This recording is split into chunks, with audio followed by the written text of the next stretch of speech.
Diane Ravitch is the president and co-founder of the Network for Public Education.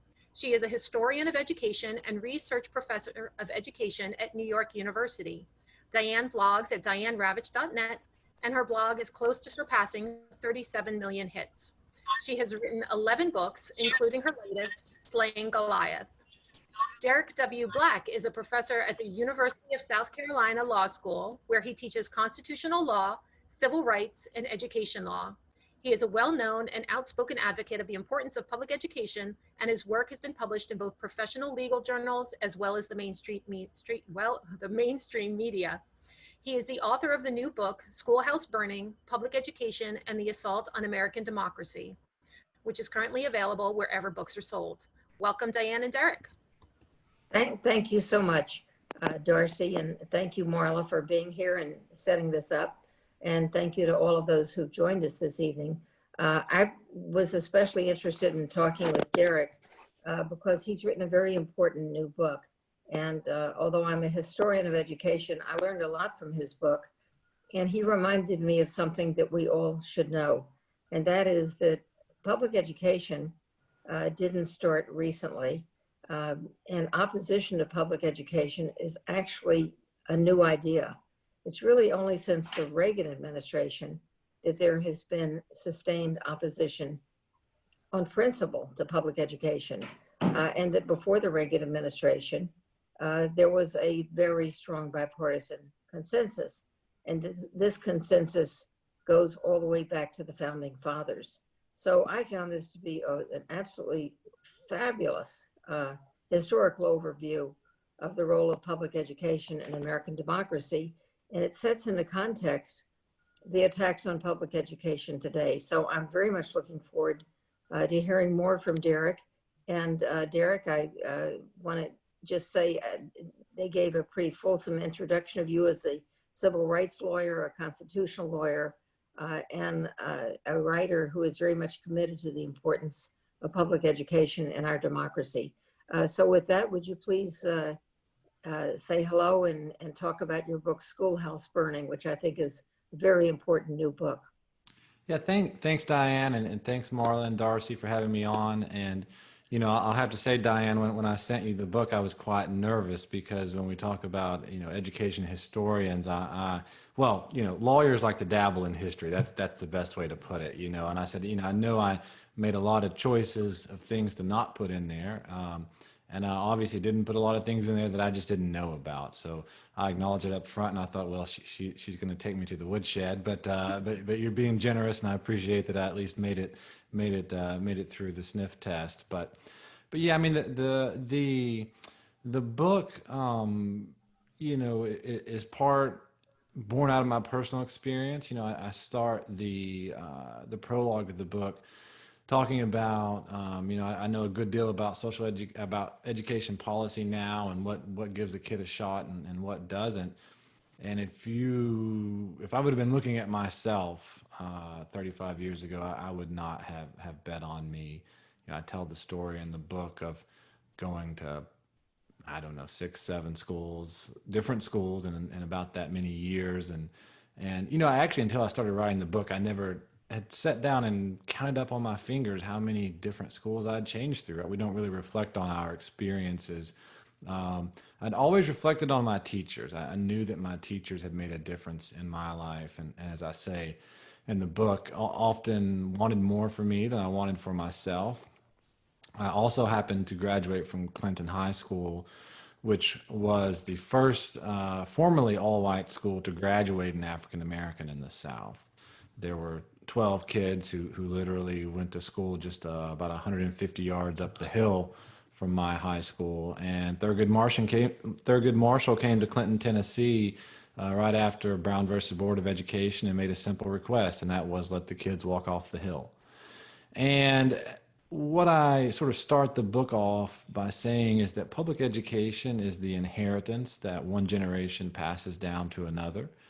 And that for kids like me and millions of other kids, it's really the only inheritance that they could hope to have, because they won't have one in the traditional sense. So I come at this from my own bias, which is you know, protecting something that was near and dear to me and a special opportunity for me. But the overall story is much larger one of democracy, to figure out where did that inheritance come from. And so I pushed that story all the way back to the nation's founding, when Thomas Jefferson and Adams and Washington are really dreaming up quite a radical idea of America. I mean, at that point in time, the world is ruled by monarchs and elites. And the idea that you would turn over the power of a vast natural resources and people of America to regular folks was radical. And so, you know, Adams and Washington and Jefferson were part of the elites. And they said, if we're going to hand this thing over, public education has to be part of it, that we have to give people the ability to find the common good and come together around the school. Now, of course, at that period of time, you know, women weren't voting. African Americans were in chains, and those who weren't still weren't voting. And a lot of white men who didn't own land weren't voting either. And so that idea of a robust democracy was just that. It wasn't an idea. But the book tells the story of how the Civil War pulls back the curtain and makes obvious of all the failings of our democracy at that point. And once the North, well, actually before the North is won, I think, to me, the heart of the book is really about what levels of effort slaves went through to get education before the end of the Civil War, and what it meant to them.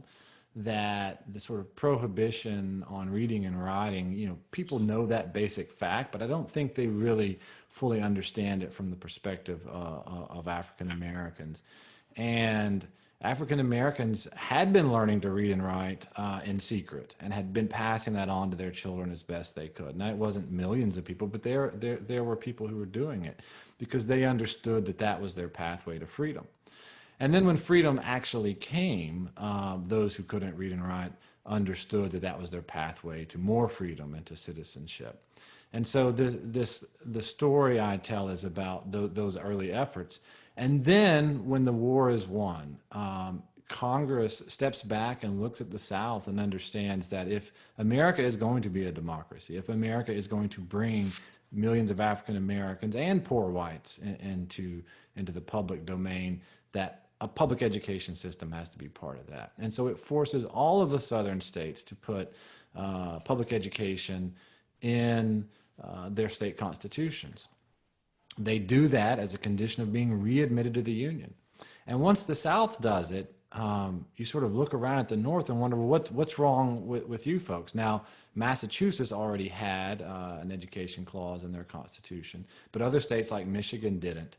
But as we move past the Civil War, other states in the North quickly began to amend their constitutions. And as I tell in the book, no state following the Civil War was ever again admitted to this union without an education clause in it. One state tried, New Mexico, and Congress rejected its petition for admission and told it to go back and try again. They did. They added education into the Constitution, and the rest is history.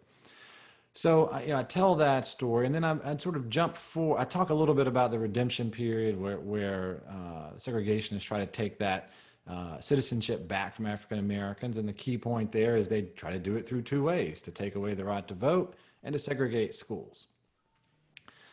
And it remains that way, as we all know, into the mid-20th century. But then the NAACP decides, if we are going to reopen citizenship for African Americans, we have to finish the job that was started following Reconstruction, and that is a job of education and voting. But interestingly enough, they don't start with voting, they start with education, right? And I mine those briefs and the arguments of the NAACP to see how they really were appealing to this democratic idea with the Supreme Court. And it is the one, if you go back and read Brown, it is that idea that animates the decision to strike down segregation there. So that's the long history. I take that history and as well as some more modern history and say, all right, if that's the story of American democracy, if we hold that up as the lens through which we view what's happening today, this is more than just an issue of the privatization of schools. This is an issue of individuals who are wanting to take democracy away from the people and use the destruction of public education as one of the tools to do it. So that's the Cliff Notes, Diane. Well, I was really interested in your discussion of the Founding Fathers, because I don't think many people understand that the Founding Fathers really did have a vision of a public school system. And I think it's worth talking about the Northwest Ordinances and how they provided for public schools. Because, you know, people often say, or critics often say, well, there's no mention of education in the Constitution. So clearly the Founding Fathers didn't intend for education to be one of the basic foundations of our democracy. But if you look at the Northwest Ordinances, it's clear that they did see education is foundational to our new democracy. Yeah, I mean, that is, I think, a testament to sort of our gaps in the academy of sort of interdisciplinary work, that often we have different skills. I mean, you look at education historians, they talk about the Northwest Ordinance all the time, but you know, they're not trained as lawyers. So what do you do with that historical event? By the same token, you know, lawyers aren't education historians, so they don't always put the pieces together. But as I was researching this book and really putting the dates together and the people together, what I realized were a couple of things that are very important. One is that the Northwest Ordinance itself actually precedes the United States Constitution. So, you know, the United States Constitution doesn't come until a couple of decades into the United States history. We were operating under the Articles of Confederation. And what I discovered was that the Northwest Ordinance is part of the deal that leads to the passage of the U.S. Constitution. And that's because Virginia, Connecticut, Pennsylvania, you know, those sort of heavy players in the colonies at that point, all of them had competing claims to the territories. They all claimed that they owned it all. And so for the United States to move forward, they had to figure out a way for those powerful colonies to stop claiming that they owned the land that would become Ohio, Michigan, you know, Wisconsin, and everything west of the Mississippi. And so the deal that is struck in the Constitution is that if, through the Northwest Ordinance and the Constitution, if those states will give up their claims to the Western territories, then those lands will fall to the United States. They will fall to the Continental Congress, to the overall population. And the Constitution will set the rules by which those territories become states. And so that line, that key lines in the Northwest Ordinance that dictate how every square inch of land in the territories will be apportioned. So it's, you know, it sort of divides them up into squares. So for those of you from Ohio, you want to know why your counties have straight lines at the side, whereas West Virginia's aren't straight, nor are Virginia's. It's because they were controlled by the Northwest Ordinance that drew them into squares, and then cut up every little township into a square. And at the center of every single town, you know, west of the original colonies, the Northwest Ordinance says that the center lot shall be reserved for schools. And a number of the outlying lots shall be reserved to generate resources to fund those schools. So before we even have a constitution, we have a structural plan to guarantee the existence of public education. The other thing I point out is that the same people who voted on the Northwest Ordinance are the same people who vote on the Constitution. In fact, Congress had to call some members from the Constitutional Convention in Philadelphia to come to New York to vote on the Northwest Ordinance because they were sort of running back and forth and didn't have a quorum at that moment. But they said, look, pause the Constitutional Convention if necessary, come to New York so we can vote on and pass the Northwest Ordinance.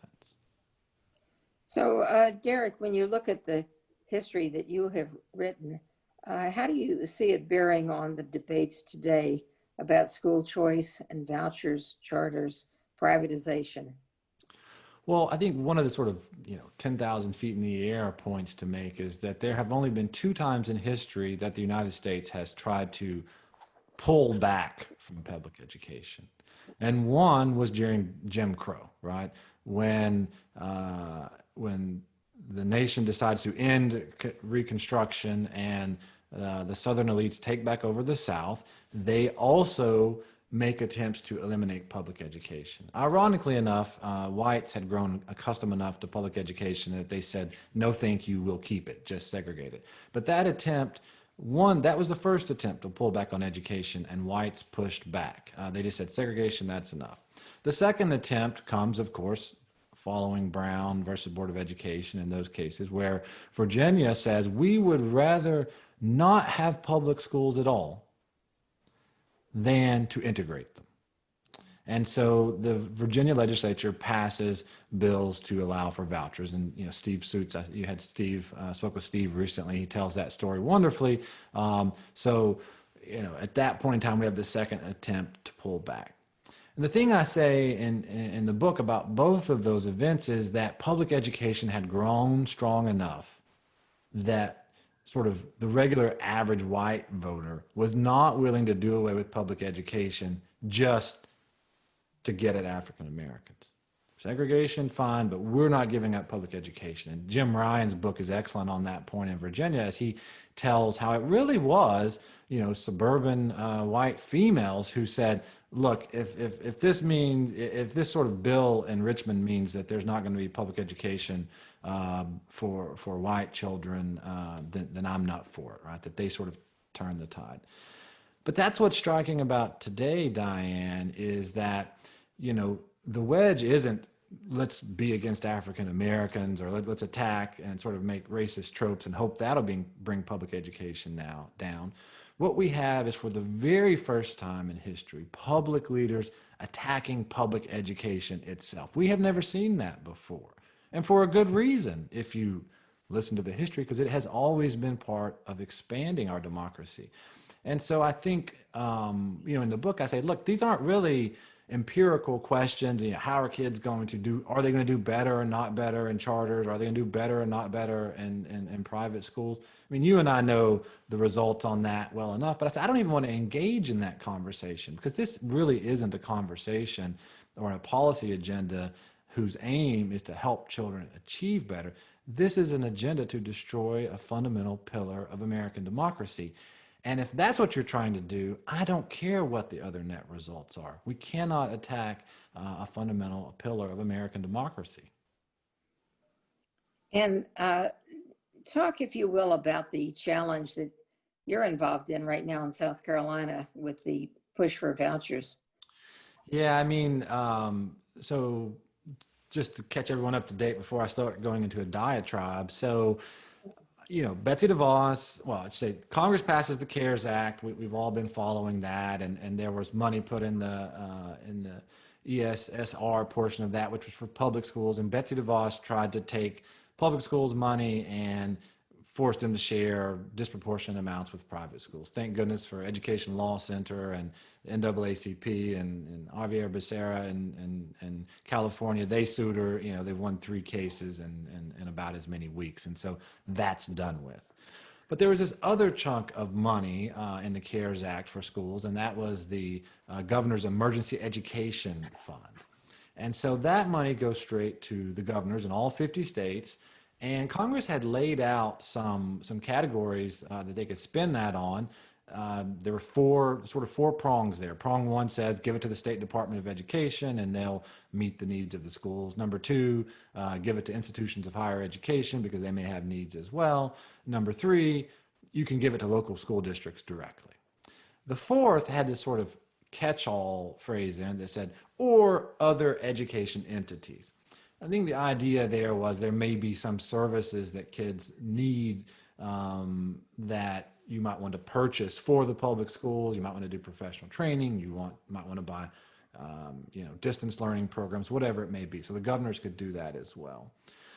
So that's what the statute says. No, and nothing in there about vouchers, nothing in there about private K through 12 education. And then, of course, we all remember in the middle of the summer, the president demands that schools open or he's going to terminate their federal funding. And then Betsy DeVos says the same thing. And I did a couple of interviews saying, look, they lack any statutory authority to do that. This is just common blustering. But Henry McMaster's is one of their best friends. He endorsed Trump, was the first sort of state level official to endorse him, during the last election. The governor of South Carolina. Yeah, the governor of South Carolina. So a few days after DeVos and Trump do their thing, Henry McMaster's says the same thing to our public schools. He says, you need to open up now, and I'm going to hold a big press conference demanding that you open so we can get our economy started. And our state superintendent of education said, no, thank you, we're not doing that. You know, South Carolina's numbers are off the charts at that point. And about 3 days later, Governor McMaster's says, well, I'm taking my governor's emergency funds and I'm giving not one penny to the public school and all of it, at least as far as K through 12, all of that to a private voucher program. And people, they were just shocked. I mean, first of all, his application never said anything about vouchers. The congressional statute doesn't say anything about vouchers. And literally, we're trying to figure out how to buy plexiglass and masks for our public schools so they can reopen. And he's sort of, spitting in our face. So once he does that, credit to some plaintiffs down in Orangeburg, South Carolina. They brought sued the governor, and claiming that he was in violation of our state constitution, which prohibits the expenditure of any public funds for private education, religious or non-religious. So it doesn't have that Espinoza problem that the United States Supreme Court decided. And I was expert witness. In fact, I was only witness at the trial level in that case. And it was so, it's such an important case as it really says, look, can you spend federal funds on vouchers? And does it violate the South Carolina state constitution, that our state Supreme Court said, forget a trial, forget the Court of Appeals.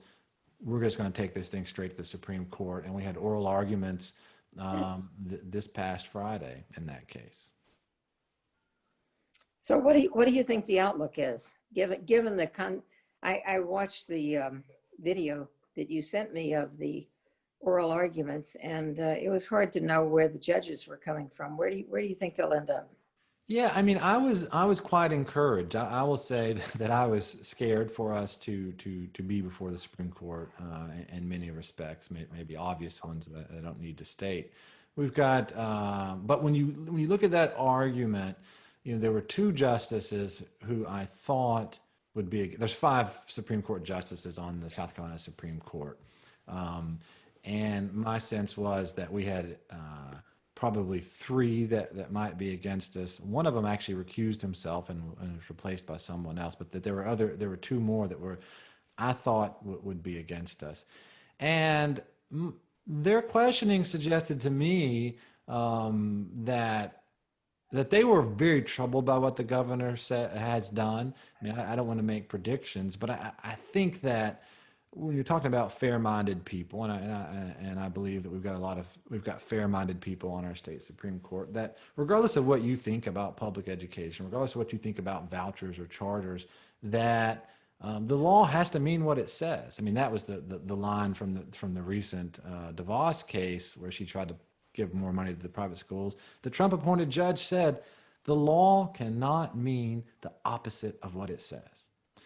And, I wouldn't say that we had something quite as obvious and stark here in the South Carolina Supreme Court, but you saw those justices scratching their head and saying, gosh, Governor McMaster's, I just can't find anything in this statute that says that this is an appropriate use of funds.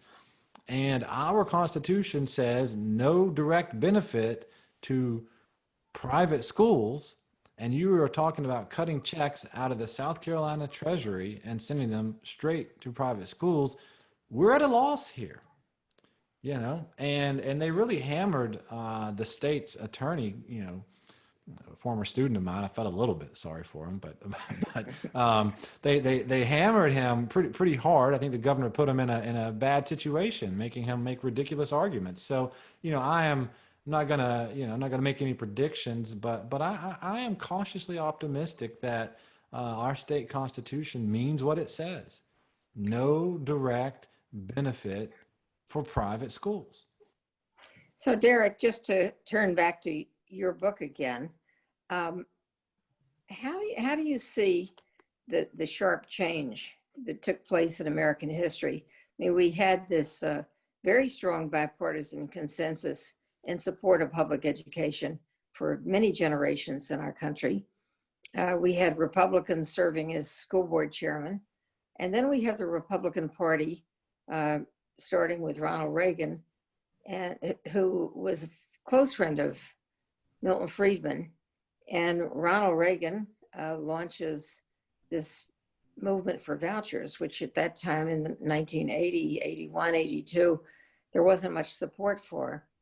But this movement for vouchers, this is what puzzles me, is that it has very little public support. And every time there has been a referendum on a state ballot, it's gone down to overwhelming defeat. And yet it keeps pushing forward. And I think Steve Suit said last week that there are now 27 states that have some form of subsidy for non-public schools. And this would have been unthinkable previous to Reagan. What do you think changed? Do you think it's all about race, or is it something else? Oh, well, I think it's a confluence of factors. I mean, you mentioned race. You know, I've got some charts in my book, which are built off of the Network for Public Education's research, where I sort of take the reports that they've been doing about privatization, and I sort of put a number to them. I sort of scale them out in numbers and put them on a map. And what you see on that map is that privatization is highest where folks of color live. And it is basically non-existent where only white people live. I mean, that's a broad brush, but that is generally speaking the truth, right? You know, Nebraska doesn't really have much privatization, nor does North Dakota, South Dakota. You know, they've been trying to get it in Washington, but Washington pushes back. West Virginia, even here on the, the East Coast, almost all white, doesn't have it, right? But you look at that sort of monolithic southern chunk, every single state there has high levels of privatization. In fact, it's twice as high in states with the highest percentage of minorities as it is in states that are predominantly white. So there's definitely got to be a racial element there. And I think that intersects with another story in the book, which is that the school funding work that Education Law Center and various others have done have forced states over the past couple of decades to invest more in their public schools. And the response to that is, I don't want to invest money if that money is going for other children, right? Children of color. So I think there's some of that going on. I think another thing the other two things I think are going on is one, it's just taxes. It's just, you say it's an economy stupid. Well, it's the taxes stupid. And the richest, wealthiest individuals, and Nancy McLean does a fantastic job with this in her book, talking about Buchanan and the Koch brothers, who basically just think that the rest of us are stealing their money. And at the state level, as we all know, public education is the biggest line item ticket of the state budget, right? That's where most of our state and local dollars go. So if they are upset about taxes at the state level, then public education is where you start. I guess the question is, well, how are they finding a receptivity amongst voters to this? Well, I think, as you said, they really aren't getting that much receptivity, at least on vouchers. It always gets voted down. I think the numbers were 63-37 in Arizona when it was on the ballot there last. But I do think, America is being commodified, right? I mean, everything is for sale and personalized, right? I mean, I don't want to, I don't know what's right about how personalized, my own existence should be. I think it's fine to have whatever, iPhone cover you want or whatever makes you feel unique.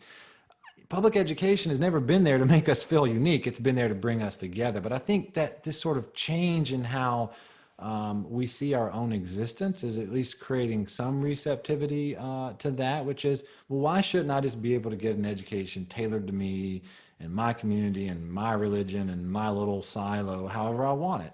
And, that's human emotion. I guess what I would say is we've never done it that way. And we've not done it that way for a good reason, which is, a society splits apart when it allows or at least incentivize people to go in a million different ways. And public schools have always been that thing to bring us together, right? Whether it be by race or religion or gender, and they haven't been perfect. I'm not here claiming they've been perfect. The other thing I say is, we came up with a really good idea 200 years ago, and we've been trying sometimes hard and sometimes not so hard to live up to that idea, but we've kept trying. And these other folks say, we don't want to try anymore. We want to do something entirely different. Well, it's an interesting confluence of events, and I think that when you talk about the people like the Koch brothers, now the Koch brother, Betsy DeVos, all the corporations that support ALEC, it was astonishing to me when I sat down to make a list of the billionaires who were on the side of school privatization. It was a daunting task because there were so many of them, whether it was Art Pope in North Carolina, or there are a couple of guys in Texas. There's Reed Hastings and the Fisher family, and a whole bunch of people, billionaires in California, Mike Bloomberg in New York. The list goes on and on and on of people who, frankly, just don't believe in public education. And you put that together with Jeb Bush standing up at the Republican convention and saying that choosing a school should be like going to the supermarket aisle and deciding what kind of milk you want to buy. Do you want whole milk, 2%, 1%, no percent, chocolate milk, buttermilk, and on and on and on with all the choices? And why shouldn't education be like that? And when you know the history, and when you know the role of public education in democracy, it seems to be just a deliberate splitting apart of American society. And Nancy McLean's book, I should mention it because you did, the title is Democracy in Chains. I reviewed it for the New York Review of Books when it came out. And the title of my review was Big Money Rules. I reviewed that with Gordon Laffer's book, The 1% Solution, which is really about ALEC and how the plutocrats have decided to go state by state and change the laws of the states without the consent of the governed. And that's pretty much what's happened with vouchers. I mean, Florida is an interesting case where I forget if they have 4 or 5 different voucher programs. And Arizona is the same deal. They start with a voucher program for kids with disabilities. And everybody says, oh, well, kids with disabilities, we do whatever we can. Of course, they don't tell you that when they have a voucher, they check all their constitutional rights at the schoolhouse door. They don't bring them into the voucher school. They don't have them. But then they say, now we need a voucher program for kids who've been bullied. Now we need a voucher program for Native American children. And now we need a voucher program for the children of military personnel. And it just goes, it's a kind of a salami tactic. So Florida now is spending $1 billion a year on mostly subpar religious schools that don't teach honest history or science or mathematics. It teaches the religious version of all of these subjects. And I just don't see how this is good for America to have unqualified people teaching our children about the world that they're about to be a part of. But somehow it's had powerful appeal to these incredibly wealthy people. And I can't forget the Walton family, who are worth about well over $150 billion, as the Kochs were worth over 120 billion. I mean, you just look at these numbers and they're staggering. And you think, how can you embarrass them so that they stop attacking democracy? And Nancy McLean did it by trying to shame them, but I don't know that very many of those billionaires read Democracy in Chains or Gordon Laffer's 1% Solution. But I think that there's a real critical issue of informing the public. And I just wanted to add about Florida, this one thing that I said that they had 4 or 5 different voucher programs. The Florida Constitution could not be more crystal clear. It says that no money, no public money shall go to a religious institution of any kind, directly or indirectly. Doesn't mean anything. They just went ahead and passed voucher programs. And I think it was 2012, Jeb Bush got a constitutional amendment on the ballot to try to take that clause out of the Constitution.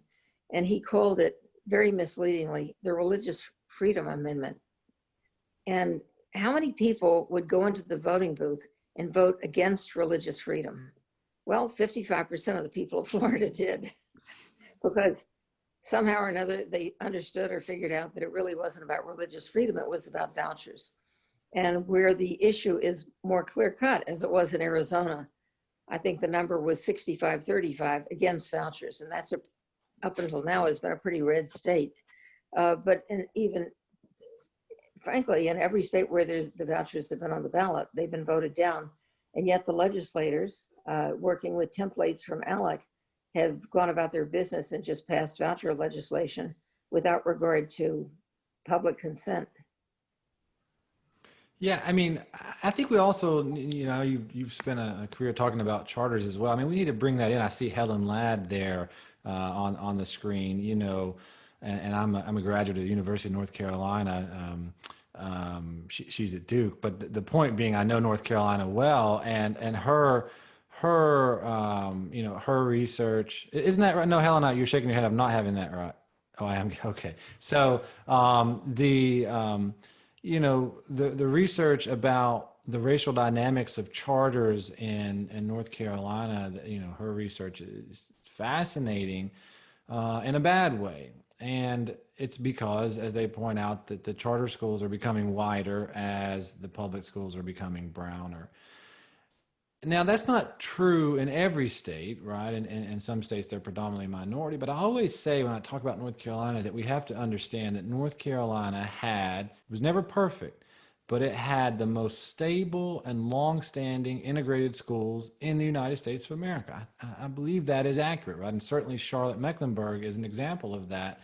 But the charters, and of course, and Wake County had their voluntary integration plan up until relatively recently that capped the number of low-income students in any school. And so I find it quite striking, and my hypothesis being that the charter schools offer an opportunity of dissent, which is to say the laws have declared integrated public schools. You know, local jurisdictions have decided they want to pursue integration. And charter schools come around and say, but if you don't like that, we have something else for you here. Because that's the only way I can figure out why charter schools are becoming whiter while public schools are becoming browner in the state of California. And I think that's a huge flashing red signal to America about increasing vouchers. That if you think that charters showed us how to resegregate, vouchers will really show us how to do it. And you know, New Jersey unfortunately has some very compelling data about segregation within segregation as well, right? So that, you know, that ELL students stayed in Newark schools, right? Non-ELL students leave Newark schools. Same thing with special education. And even within the African American community, there was a pretty clear distinction in terms of SES, in terms of who was leaving the Newark public schools for charter schools versus who was staying. And so, you know, the fracturing of American society into a million silos, we've already got evidence in the charter school industry that it can do that, and vouchers will accelerate that even more. Well, I think that part of what we're seeing is the success of marketing and branding. And I remember that when Eva Moskowitz started her chain in New York City, Success Academy, she had a marketing budget of $325,000. And she went after Black and brown kids in Harlem. And her school was originally called the Harlem Success Academy.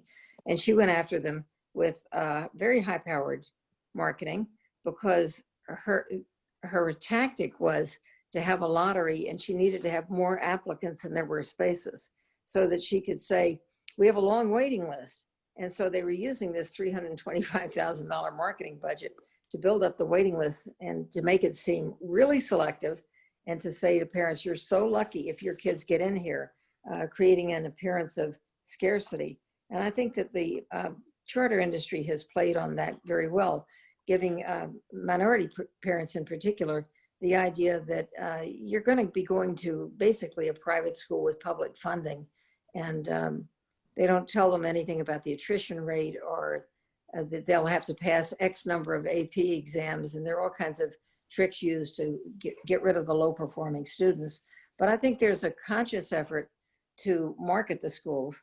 And I know from my own experience when I was in different conservative think tanks back in the 15 years ago, there was a very conscious effort to say charter schools will save poor Black and brown kids from failing public schools. That was the selling line. And of course, at that point, there was no evidence, but there was a specific effort to go after minority kids in order to claim that this was somehow part of the civil rights movement. And even today, you'll hear Michael Bloomberg or Obama said, Donald Trump said, Betsy DeVos said, school choice is the civil rights issue of our time. This is always very grating because it's hard to imagine Martin Luther King Jr. marching hand in hand with hedge fund managers who are the biggest supporters of charter schools and billionaires and saying, we want our kids out of public schools. But what charter schools have played upon very successfully, I think, is this, first of all, the idea that it's a private school and you're lucky to get in. And the reality is there are no long waiting lists in most charter schools. In Los Angeles, 80% of the charter schools have vacant spaces. But they've played that card of exclusivity and also pretended that this was somehow in the interest of civil rights, when in fact the public schools are the schools that guarantee civil rights and that provide the greatest opportunity for kids of all races. Yeah, I mean, and I have to sort of throw, a caveat out there. I mean, I have sued public school districts. I'm a civil rights lawyer. I've sued them for violating students' rights. And, obviously, I've worked with a lot of communities around these issues. And I think I always want to make clear is that, I'm not in a position to second guess the choice of any minority family as to where they send their kids to school and whether they leave a public school. Because the truth of the matter is a lot of these communities, going back generations, have never lived in a community where the public schools fully met their needs. Now, Derek can talk about how great Clinton High School was and how well the public schools treated him. But I don't come from an environment in which the state refused to serve me. And if you're from a community where the state has refused to do right by you, at some point you get fed up and you say, you know what, these guys aren't going to help me or haven't helped my community, so I'm going to try something different. And so I completely sympathize and understand that. The point that I make, however, is the question is where the finger should be pointed.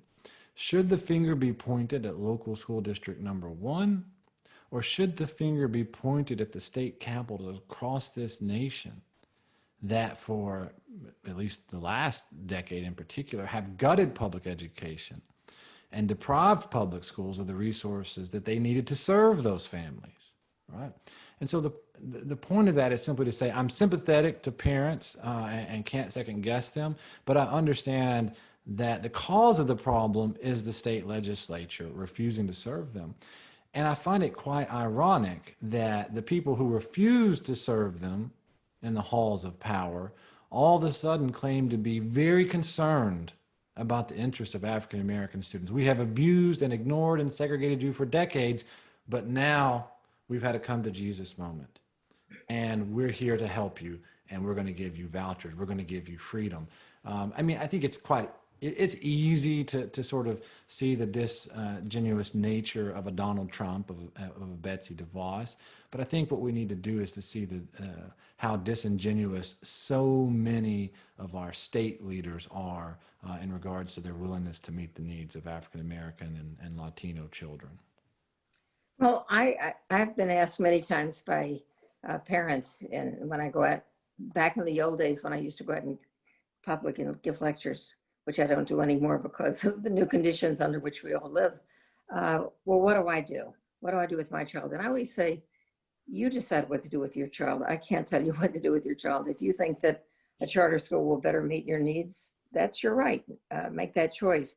But the question is, what's right for public policy? And what is happening now with public policy is that the charters and the vouchers are eviscerating public funding. And I think about what's happening, for example, in Texas. Texas has not yet approved vouchers because they've had a very vigorous opposition there from the Pastors for Texas Children, from parent organizations. And despite the efforts of some in the legislature and some in the governor's mansion, Texas doesn't have vouchers, but it is now under siege from charter chains from across the country. It's like the new gold rush is making money in charters in Texas. And at the same time, the legislature in 2011 slashed over $5 billion from the school's budget. They've never restored that $5 billion, even though the population of students has grown. And when I think about this, it seems to me that the reason that they don't restore the public school budget is because the majority of children in public schools today in Texas are not white. And the legislature is majority white. And these are not their children. They don't see these children as the future of Texas, which they should, but they don't. So I think that's a very serious problem, that the public schools are being underfunded at the same time that there's lots of money available to open charter schools. Well, and there's also, and I talk about it a little bit in the book, I mean, the pervasive myth that money doesn't matter. You know, we had the Secretary of Education, you know, putting out charts, at least in the first couple of years, saying, look, don't give them more money, it won't make any difference. And, you know, a lot of folks believe that. A lot of folks believe that money doesn't matter. You know, I think Mike, the trial court judge in Wake County about a decade ago said, if money doesn't matter, then why are people paying private tuition to go to fancy schools if money doesn't matter? We know it does, but that rhetoric really does sink its teeth into a lot of minds, and we've seen it in some of those, you know, the Supreme Court justices in Texas, which you mentioned. You know, Texas had ruled in favor of plaintiffs really for the last 20 or 30 years. You know, several cases. David Hinojosa won a lot of those cases. I don't know if David is with us this evening, but fantastic civil rights lawyer. And, you know, he won a lot of them, forced them to spend more money. And then all of a sudden in this last decision, you know, the data shows that Texas is cutting and they're coming up short, you know, several $1 billion. And one of the justices in the concurrence, or maybe it actually was in the majority opinion, says, you know, the evidence just isn't clear whether money matters or not. And so we shouldn't go any further down this road. And I thought, well, my goodness, well, what have you been doing for the last 20 years if you thought money didn't matter? But, you know, we have new members on Supreme Court seats at the state level and at the federal level that are fighting with basic, you know, educational social science as well. So Derek, just to close out our section of this before we get to questions, you want to think and talk a bit about what the change in the Supreme Court is going to mean for the issues that you care about, because it looks mighty bad right now. Yeah, well, you think it couldn't get any worse. I mean, there are times when I actually say, well, could it get any worse if what we're talking about is public education? I mean, I think the rights of LGBTQ individuals are certainly at risk. You know, this Supreme Court hasn't protected the rights of racial minorities since, in any serious fashion, since the 1970s. So, you know, and of course it was in 73. The court says there is no fundamental right to education. So, you know, there you go. They've already decided Espinoza. So I think I don't mean to minimize it. You know, I mean, I and my wife are quite upset and concerned. I think it's really the feeling of loss rather than moving backwards. I remember thinking back in 2015 and 2016 that we were about to see democracy reopen again, that Goodwin Liu on the California Supreme Court, an education law scholar, might actually get put on the United States Supreme Court and be the fifth vote. And that's why the folks brought, a lawsuit in Detroit claiming a fundamental right to education, and there were some other cases that we really thought that we were on the verge of finally getting back to the recognition of civil rights in the Supreme Court. And we lost that in 2016, to be quite honest. So what we're really talking about on civil rights is pushing the possibility of change another couple of decades down the road, which is frightening as well. But the only rights that this Supreme Court has expanded, and they are very important, enormous rights, are the rights of all people to marry and of all people to be treated equally in the workplace, right? Particularly on issues of gender identity and sexual orientation. That's what's at risk, and women's right to choose. That's what's at risk now, because they've already crossed the Rubicon on those other issues. The question is, will they cross it on these as well? And I just shudder to think about, as do everyone else, what could happen. I don't have anything. I have a lot of positive stuff to say about public education in the book. Actually, we've been doom and gloom. I've said it's the thing that's carried us through, that it has stood the test of time. But it is darn hard to find something good to say about the United States Supreme Court other than the Obergefell opinion and Lawrence versus Texas. I mean, they hadn't done much good in a long time.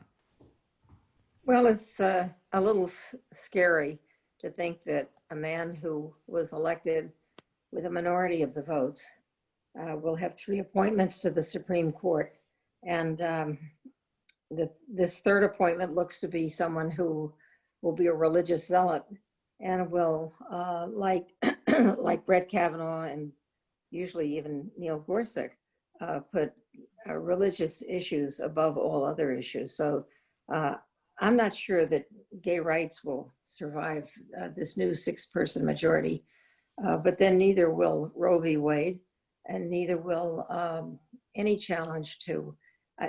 I think that everything that's been passing since the New Deal is at risk, which is alarming. I mean, it seems like we're on the verge of going back 90 years. Well, I guess just because I tell folks when the glass is damn near bone dry, I'm the guy that'll claim that it's half full. And that I guess maybe I haven't lived long enough to learn better. But I mean, I will say this, which is, we are also on the verge of sweeping the Senate, the House, and the presidency. And if we have those, who is it that's going to be legislating to come after people? I mean, that's the problem with the last, with the Trump administration, is he's targeting people. And so we've needed the courts to stand in the way of targeting, right? And vilification. But hopefully, right, with a different president and a different Senate, at least at the federal level, we won't see the targeting of individuals. So we hopefully won't find ourselves in court that often. Now, there's still going to be Mississippi and Alabama, and those folks at the state level are going to need protection. I don't mean to minimize that, but it is, we got to control what we can, and the Senate and the presidency and the House are what we can control. And if we have that, we saw how brazen the other side can be. And I'm not someone who is brazen, but we have the capacity to do a lot of good through law if we can get the right people in there to write those laws. Well, don't be surprised if you hear proposals for expanding the number of people on the Supreme Court. I'm sure you've heard that. Yeah, I mean, one final word just for the non-lawyers out there. I mean, Erwin Chemerinsky's book, The Case Against the Supreme Court, came out 6 or 7 years ago. Lovely book. Erwin is dean of Berkeley School of Law. He's on the back cover of my book. He's the foremost constitutional scholar in the nation. He said, before we even had heard of a Trump presidency, that we needed to rethink appointments, and that we needed to think about a system of appointment whereby every president appoints 2 Supreme Court justices. We have mandatory retirements and new people coming in. And that way, there wouldn't be these sort of high stakes every time someone gets sick or passes away, and sort of World War III. I mean, that's not good for our democracy, regardless of who's in control, to have World War III over every Supreme Court appointment. And I think Irwin really points a sane way forward that both sides can be treated fairly in the appointment process. And so, I would recommend that to anyone who's thinking seriously about it, because eye for an eye will leave us all blind in the end. I do believe that. Well, that's a good point in which to end, but I do want to say that one of the issues we didn't mention in terms of this court is vouchers. And I think that with a 6-3 majority, we're likely to see all the Blaine amendments disappear, all prohibitions against funding religious schools disappear. And my hope is that there won't be a huge demand. It will be a tremendous drain on public education to have to fund religious schools, and there'll be many problems. But when I look at the small number of people in states that do have vouchers who actually use them, that gives me some encouragement. I think about whether it's Indiana or Ohio or Florida, the numbers are relatively small. The fiscal drain is enormous, but the numbers are small, and most people still want public schools. So I think, Darcy, if you're there, I think this is a good time to open the floor to questions. Good evening, everybody. My name is Marla Kilfoyle. I'm the grassroots liaison for the Network for Public Education. Thank you for all your amazing questions. And we're going to start off with Diane, one of our most favorite people, the Reverend Charles Johnson from Pastors for Texas Children. And his question is, Dr. Ravitch and Professor Black, can you please give us 3 concrete strategies we can pursue to block vouchers and charters in our respective states? Thank you. Well, I'll just start off by saying that the state of Texas underfunds its public schools, and it can ill afford to fund 3 separate school systems. And I'll turn it over to Derek. Yeah, well, my expertise is as a lawyer, and I had a piece called "Preferencing School Choice" in the Cornell Law Review about a year ago. And what I lay out there, and also Kevin Wellner's got a book many of us put together, sort of the legalities of vouchers that I go one step further on this issue. But there are a handful of states like South Carolina where the state constitution itself places express prohibitions on vouchers. The other ones that have these Blaine amendments where they only prohibit private religious schools, the recent Espinosa decision has nullified them.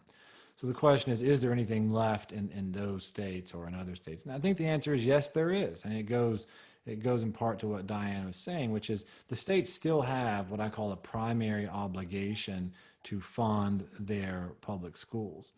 And so what you really have to do is to dig into the data, to be quite honest, both with charters and vouchers, in terms of how are those things affecting the state's ability to deliver an adequate and equal education. And so the argument, and it's lawyerly, but the argument that I lay out there is that there are a number of principles in school funding litigation that should operate as limits on charters and vouchers.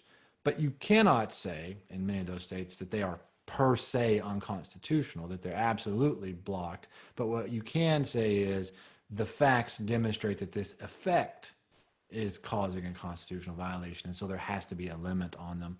And David Chiara at the Education Law Center has got a great case before the New Jersey Supreme Court right now, making that exact type of argument. And I and David Hinojosa and some others filed an amicus brief there, sort of pointing out when you look at the data and understand what charters are doing to the public school system, the state commissioner is in violation of the Constitution if he continues to authorize new ones. So there's some work to be done there. But I think the pastor asked the question.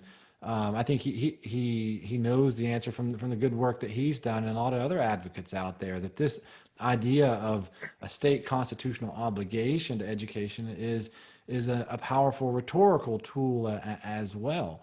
And I have seen with the teachers that I work with that when they're arguing policy, right, that's maybe an uncomfortable place at times because there's numbers and there's data and you know, you're not studying them every day. But to have the sort of the power of your state constitution as a rhetorical tool behind you to hit the legislators and the newspapers over and over the head again, I think it is a powerful thing, particularly when you tell the broader story that I've been talking about here. And every state has a long story. These education clauses go back 150 years. And I think reminding the public of the circumstances under which these education clauses came into existence offers a good dose of reality, at least in the public debate sphere. Great. Okay. We got lots of questions. This is from Nancy Pappas, and Nancy says that some professors tell her they see their college students are arriving with increasingly inferior high school educations. She's resisted that conclusion for decades, but now she worries it could be true.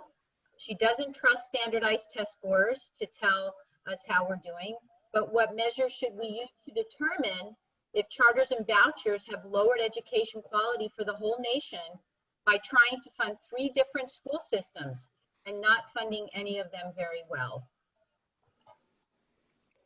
Well, I would say, and then I'll turn it over to Derek, that if we look at Milwaukee, we'll see a very dramatic exhibition of the ineffectiveness of having all this choice, because Milwaukee has a public school system, a charter school system, and a voucher system.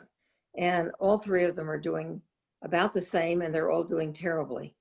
So one can only imagine how much more effective it would be if everybody got behind the public school system to make it better and to make sure that all the teachers were well qualified, that the buildings were appropriate. But instead, Milwaukee divides its resources 3 ways, and the Black students in Milwaukee are performing on par with their peers in the Deep South.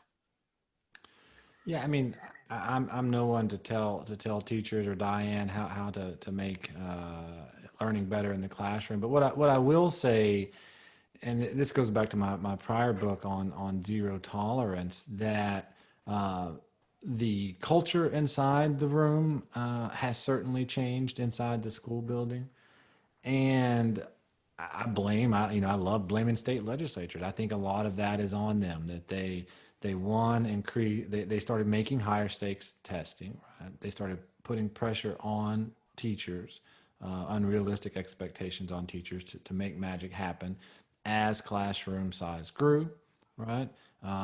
Not providing the mental health counseling support and the guidance support that students who are facing real challenges need. And so the classroom becomes a boiler room. And we look at sort of the push outs of that that we talked about a lot during the Obama administration. I can appreciate and understand why a teacher under enormous stress would say, "Get out of here," to the principal's office. And I could understand why a principal, I'm not saying that's okay, but I can understand why a principal would say, "Get out of this building, go somewhere else." The amount of pressure that we put on school has created sort of a vicious cycle. So I think, and I talk about this in my school discipline book, that to me a key answer is to invest in improving the environment and the relationships. Talk about the prologue to my book. It is about those relationships that pulled a child like me from one circumstance to another, because teachers had the time to step back and talk to me and deal with me as an individual, and our teachers, many of them, do not have that luxury anymore. And I don't think until we ease the pressure on teachers and develop reasonable expectations of them, that they can do their best work, right? So we need to empower teachers to do their best work. Sorry for going on, but to bring it to my teaching, as a law professor, you're asked to do all these committees and you're asked to do all this sort of random thing and bureaucratic stuff. And I said at one point, I said, I could do that stuff. I could. And I think I'm a very good citizen. I won the service award a few years back. But I said, if I spend more time doing that stuff, I'm going to get worse at what I actually am good at, and that's teaching law students. And so that's part of the problem, is that we aren't giving teachers the space to be their best selves because we put all this other external stuff on them. So to me, that is, at least from my perspective, a key place to start here. Yeah, Marla, if I can just jump back in, I think Nancy's question really went back to the whole issue of standardized testing and how it's become the dominant influence in schools. And we've had 20 years of No Child Left Behind, then Race to the Top, and then the Every Student Succeeds Act. And we really don't have much to show for it. 20 years of this constant pressure to get a higher test score. And what we've learned from it is that if you come from an affluent home, you're likely to get high scores. And if you come from an impoverished home, you're likely to get low scores. And we find that out year after year, so that the children who are poor and need encouragement are told year after year that they failed. And I think this process of stigmatizing children is incredibly counterproductive. And I wish that we could wipe the slate clean and get rid of the federal testing mandate and let states do their own thing. Let them rely on the National Assessment of Educational Progress to find out how they're doing as states. And as Derek said, give them the freedom to focus on relationships and teaching and to do what they do best. What we've done is turn everyone into a testing technician and made school extremely focused and test-centric, which is the standardized tests just don't deserve to be the means and the end of testing. And I would just very briefly add to what Diane said. I mean, I think it has also increased segregation, because when you begin to label schools as failing, it gives white subconscious bias an excuse to leave that school. And I think what we have also seen is that test scores have driven residential segregation because they cause families with means to flee, not because there's something wrong with those schools, but because there's a test score that suggests there's something wrong with those schools. Absolutely. And I can share, as a former educator of 30 years, in going through 30 years of education, that standardized tests have become this weapon that is used to close schools, and G2 Brown speaks of that really eloquently about what has happened in many neighborhoods in Chicago, that they use tests to close schools, and hence now we've got gentrification in neighborhoods, and charters show up and all kinds of wonderful things. So that's an important point too. All right, back to our questions. We've got lots of questions. Julie Allen has two questions. So the first one is, she says, Diane raised the power of marketing. Can you speak to the power of narrative and the challenge of reframing the education narrative when the reform and choice narrative has been embraced by both the right and the left, conservatives and neoliberals, Democrats and Republicans? So that's her first question. I'll let you answer that one, Diane and Derek, and then I'll ask her second one. Okay, I think that the issue with the narrative is that, as Derek said earlier, everything's becoming commodified. And people have to understand that this turn towards radical individualism is incredibly antisocial. That what we need as a society is to recover the sense of the common good, the sense that we have an obligation to one another, and that we are one people, one society, and that it's about lifting up those who are in need. What we have today is a society that is incredibly unequal.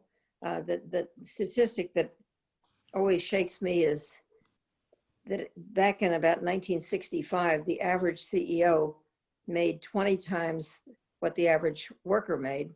That figure is now about 300 to 400 times. So we've seen this dramatic skewing between the very wealthy and everybody else. And also a lot of people in the middle class dropping into lower middle class and poverty. And a growing but very small number of people who have unbelievable wealth. In the Eisenhower years, when I was growing up, way back then, the marginal tax rate was 91%. It's somewhere in the 30s now. But the people, that ordinary people, would stand for having a tax rate that was aimed at boosting the wealth of the already wealthy is simply incomprehensible to me. That ordinary people don't see that they're being basically the proper, I guess the polite word is taken advantage of, but really they're being screwed by the tax system. And we really have to have a whole different idea about our obligation to one another. And that's the narrative. And we used to have that narrative. You know, I remember from being a child in World War II, and there was a lot of talk about shared sacrifice, and we're all in this together. And now it's everybody's rowing their own canoe. We're not in this together. And the same thing is happening with the pandemic, where it's up to you whether or not you want to wear a mask, which is ridiculous, because wearing a mask is not about just protecting yourself, which it does, but about protecting the people around you. And we see I've seen on television these rallies where people say, you're not going to tell me what to do with my body. And I wonder if they're pro-abortion, but no, they're not pro-abortion, they're anti-masking. And so this kind of radical individualism is fracturing our society, fracturing any sense of social responsibility, and undermining our ability to take care of one another. Yeah, I'll just be quick so we can get to the other. I would just say, I think the whole project of my book is to try to tell a different narrative, to tell a story that hasn't been told before, and tell it in a way that resonates. And I'll just give one quick example of, I think, telling our own stories and the ones that matter. I was testifying before the state legislature about 3 or 4 years ago when they were deciding whether they were, or maybe it's been longer than that now, but whether they were going to comply with the state constitutional obligation to provide adequate funds to the schools. And there was a pretty far right guy that was on up there asking questions, and he started going off on the court and saying, there's no, our Constitution doesn't say adequate education. The word adequate's not even found in there. Didn't they just make that up? That was his phrase. And I said, you're right, it's not in there, but I don't think they made it up. And then I told a story. I said, the people who wrote this into our Constitution were former slaves. And when they put it there for a reason. They put it there for their personal freedom. They put it there for their children's ability to become citizens. So if you ask the people who put those words in the Constitution if an adequate education was what they meant, I think they would tell you no. They would have said an education that prepares my children to be citizens in the United States of America. I have no doubt about that story, right? And I think telling powerful stories like that to individualists are very important, right? Because we have gotten here through a different path, and they want us to go back. They want us to turn around and go back. And I think making those choices crystal clear is important, as well as what Diane was saying as well. Great. The second part of Julie's question is then, how do we engage the public more effectively to embrace a democratic public school agenda? Well, Diane and I were sharing some chats about this earlier today, and the one thing I was trying to crystallize, well, first of all, I don't think the media is that interested in talking about education right now. I mean, I write more essays than I should, and they were a lot easier to place a year ago than now. They only want to talk about COVID, really. They don't want to talk about the sort of larger issues, and I understand that. But so there's not an appetite right now, to be quite honest. And traditionally speaking, and this was the essay that I was swapping back with Diane earlier, public education normally is not on the ballot in November elections. And the reason why is because we've got, with the exception of the Nixon election when he wanted to undo desegregation, there's a general agreement between the parties on our need to protect and further public education. Yeah, they may sort of differ at some policy level, but the average voter doesn't understand those differences. But we are now finally at a point where actually those who are thinking about Republican are actually, if they understood, would be making a choice between their children's education and whatever the other issues they are going to vote on. families have never been asked to make that choice, or they haven't been asked to make it in the last 50 years. So this is a radically different election when it comes to education than most of us have ever seen in our lifetime. That doesn't answer the question. I don't think the media is talking about it. So maybe Diane has a better answer than I do. Well, you know, I've been writing about this, what you call public education, the assault on American democracy, your subtitle. I've been writing about this for the last decade, and my goal has been to educate the public. And I think the teachers understand, very active parents understand, but we really have to, as activists and as concerned citizens, get out to a much broader public, write for a broader public, and reach out to people who really don't understand that there is a powerful effort to destroy our public schools, because public schools are very important in the hearts of Americans. I mean, 85 to 90% of American school children are in public schools, and 90% of the people in this country went to public schools, and they don't have bad thoughts about them. And I think we have to really head on criticize this narrative that our schools are failing. Our schools are not failing. Our schools have done an amazing job, considering that they're underfunded and that they're constantly have politicians telling them how to do everything. Well, great, because funding is our next question. This is from Annette Marcus, and Annette asks, how much of state funding for schools comes from property taxes and therefore perpetuates inequality in school districts? It varies by state. You know, the Hawaii just has one statewide system, and they fund it all out of statewide taxes. Arkansas is similar to that. Illinois used to be at the other extreme, so the lowest, if you sort of look at state and local taxes. So in Illinois, although they've reformed there, the state legislature was only funding about 25% of education up until recently. So you sort of go from, property taxes carrying anywhere from about 70% of the load to maybe only, single digits. But I've got another article called Education Gerrymandering in the New York Law Review. You could Google it and find it. And what I actually sort of point out in there is that no matter what that level of local versus state is, so long as there is enough left over to create inequality, it doesn't matter. So the local funds, even if the state is funding 85% of it, if what you do is free up the last 15% to create enormous inequalities, they can still exist. It is true, and I have some graphs in that article, that states that have, generally speaking, where the state legislature funds a higher percentage of education, there tends to be less funding inequality, and it tends to be the opposite the other. But it isn't a perfect correlation. So unfortunately, I can't tie that one up in a nice bow for us. Okay, our next one is from Dr. Owens. And Dr. Owens asks, what are your thoughts on teaching the 1619 project as, and he has in quotes, a horrible doctrine? What will it take to make public school curriculum more democratic? Well, my view is that teachers should decide what curriculum materials they want to teach. And the 1619 project was an effort to tell the story of African American history from the point of view of African American writers, for the most part. And historians have quibbled with it, but I think that on the whole, it's very valuable, because we have a history that includes all kinds of people, and our history has to reflect that.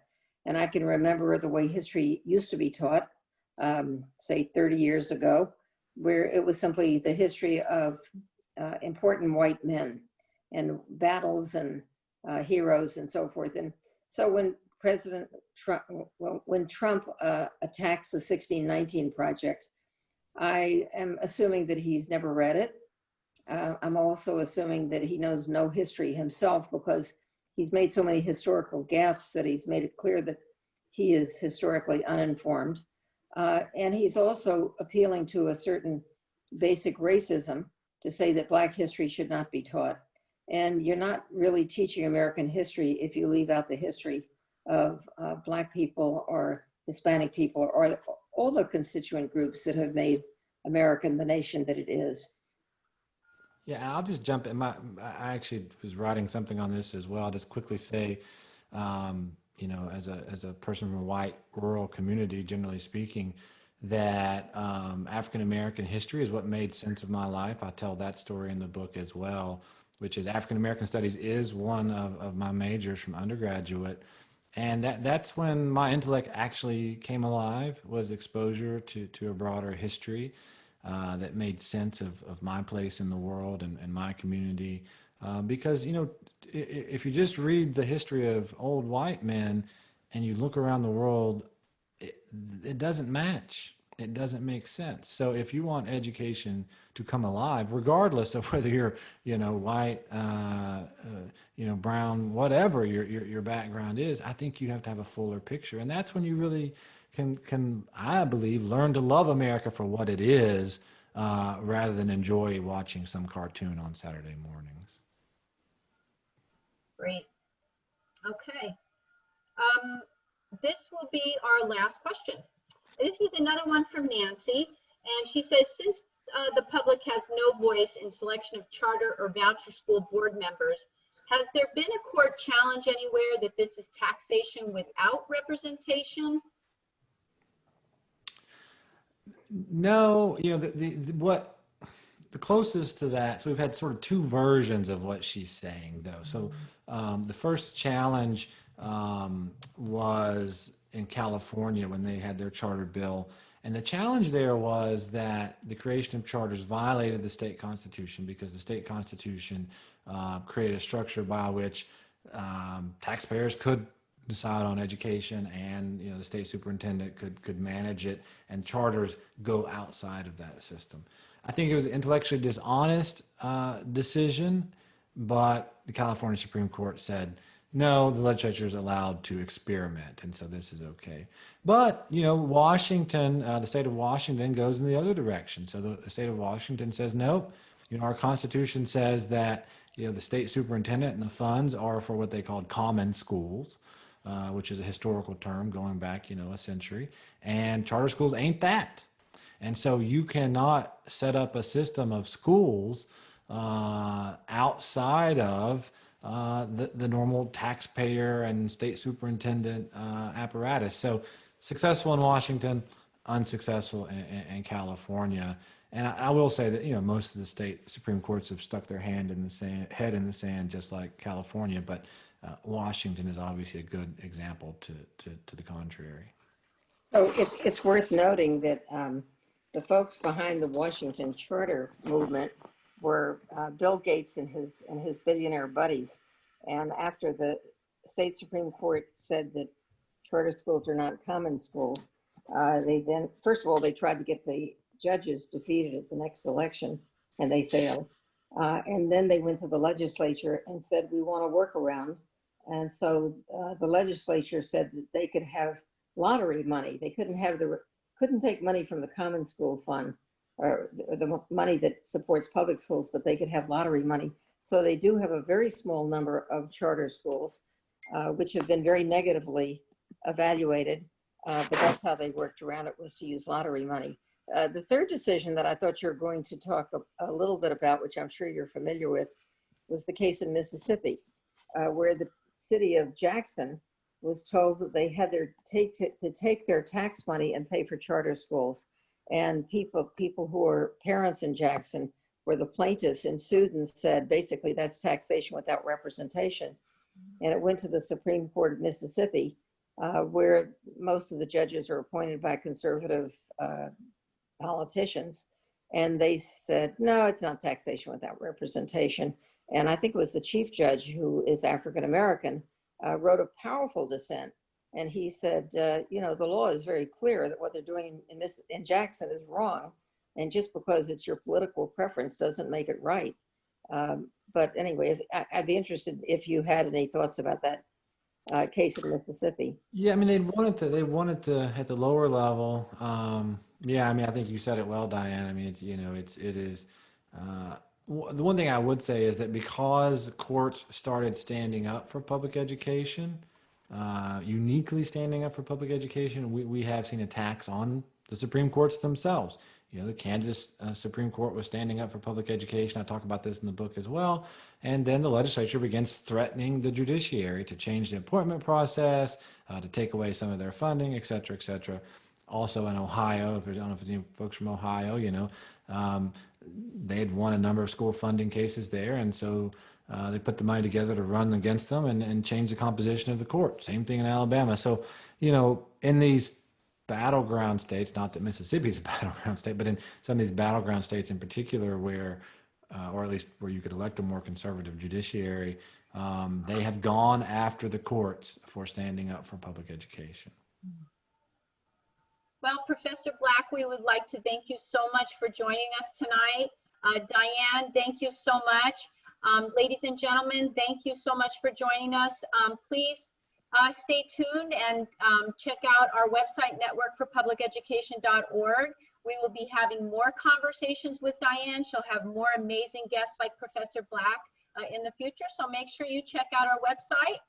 Have a great night, and thanks again for joining us. Good night. Thank you. Thank you. Thank you, Derek. Thank you. It's been a treat. Thanks so much. Thank you.